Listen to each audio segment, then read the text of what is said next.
So here, let us start reading the poem and having its explanation.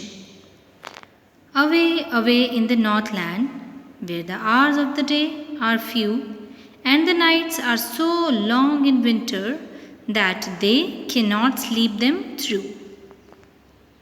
This is being told that away, away in the Northland. Northland is any extremely cold place or region in the Earth's north polar area.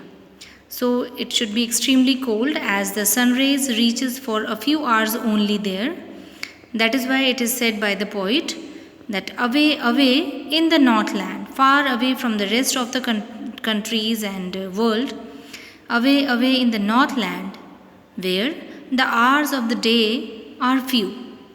The hours of the day are very few. Means for a little hours, for a few hours, the people receive the sun rays there. Rest of the time is night time only, and the nights are so long in winter that they cannot sleep them through. That they here is the people and them are the nights.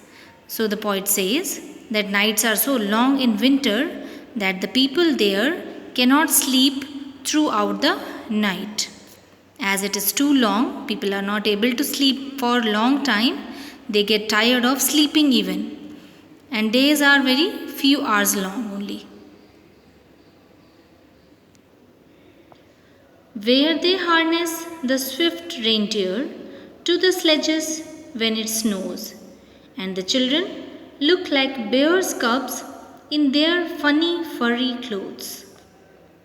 Harness is just as a process to attach something to something else or some animal, and then the animal pulls the cart or sledge. Sledge itself is a type of cart which can be easily used in the snowy areas. So where they here is the people living there, where they harness the swift reindeer. Reindeer are the animals who are very comfortable in the snowy areas and are used to pull the carts. And swift, as you all know, is very fast adjective. So where they harness the swift reindeer to the sledges, they attach.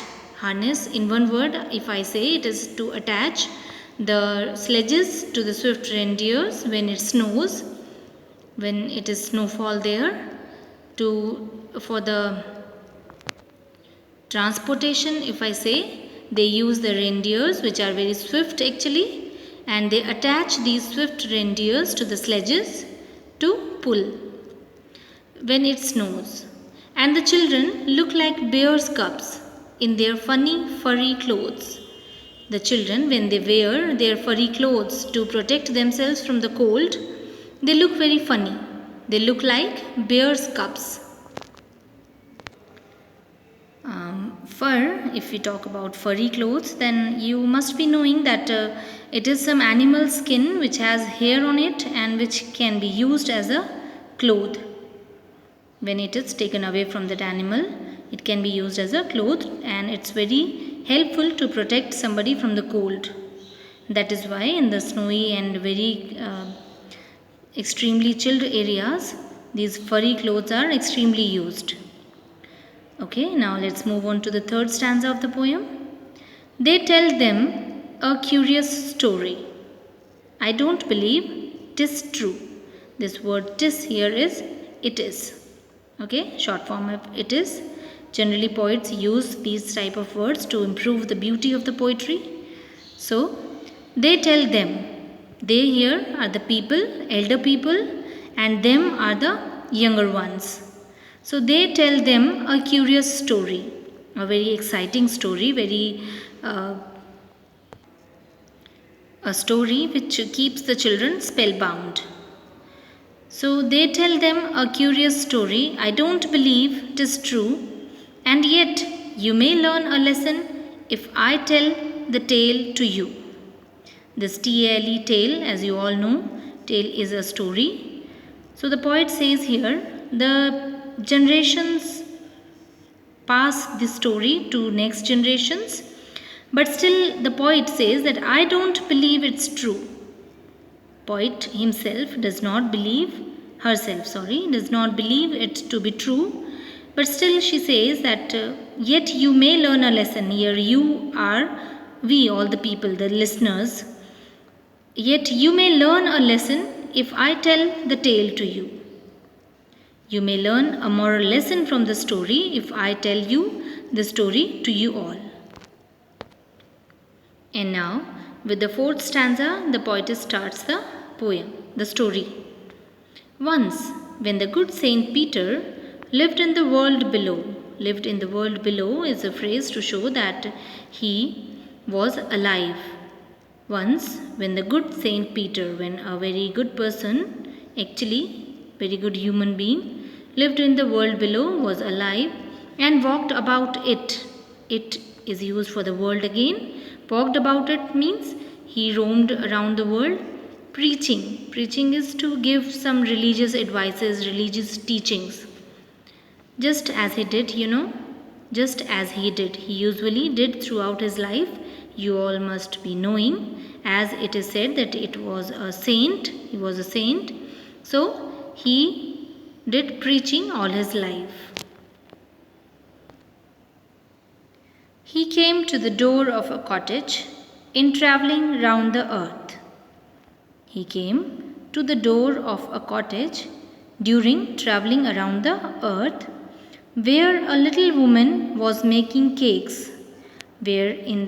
Inside the cottage he saw a little woman who was making some cakes and baking them on the hearth.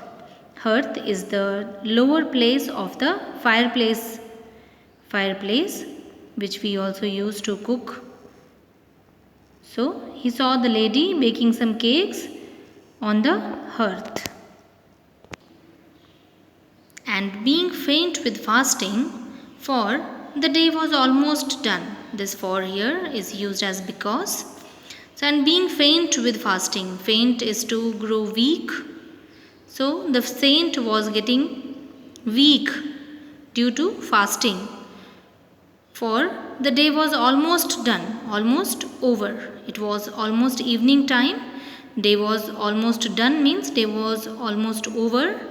He asked her from her store of cakes to give him a single one, just a single one. As he was very hungry and growing faint, growing weak due to fasting almost the whole day, he asked her, that lady, he asked to give him a single cake from her store of cakes. A lot of cakes she was having, and he asked her to give him a single cake, just one. So she made a very little cake, but as it was laid for baking, she looked at it. It is cake, and thought it seemed too large to give away. As she saw to that cake which was on for baking, she thought that it was too large to give to somebody. This much large cake she could not give, she could not afford. So she thought so, that the cake was too large to give away. As we have already learnt the use of too, which gives us a negative sense, that the cake was very large which should not be given. The cake was very large to be given to somebody. And out of her miserliness and greed, she could not part with the cake. She was not ready to give it to the saint. Therefore, she kneaded another. Kneaded means made dough. Gundna, atta gundna jise hum bolte hain, that process is called kneaded another. And still a smaller one. Smaller than the earlier one. The first one seemed too large for her to give. So this time she needed a smaller one. But it looked, when she turned it over, as large as the first had done. Oh my God, how miser this lady was.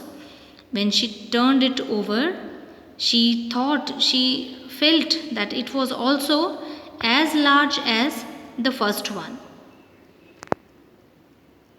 such a greedy and miserly lady she was. But it was not over. Then she took a tiny scrap of dough. Gunda hua atta. Scrap means a tiny piece. Piece we cannot say, we just should say scrap of dough, and rolled it flat. On the rolling board, with the help of rolling pin, she rolled it flat and baked it thin as a wafer. Wafer means very, very thin cake. But she couldn't part with that.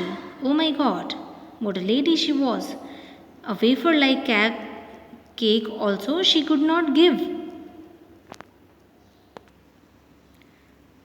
For she said, my cakes that seem too small when I eat of them myself are yet too large to give away.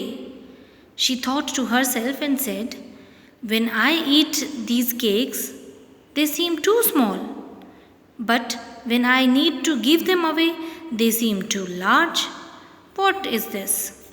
She put them on the shelf. So she put them all on the shelf, could not give any of them to the saint, and she put them all on the shelf. When she herself made cakes for herself and ate them, they seemed too small to her. But when she prepared the tiniest wafer like cake, it seemed too large to give away to her. See the excess of her greed.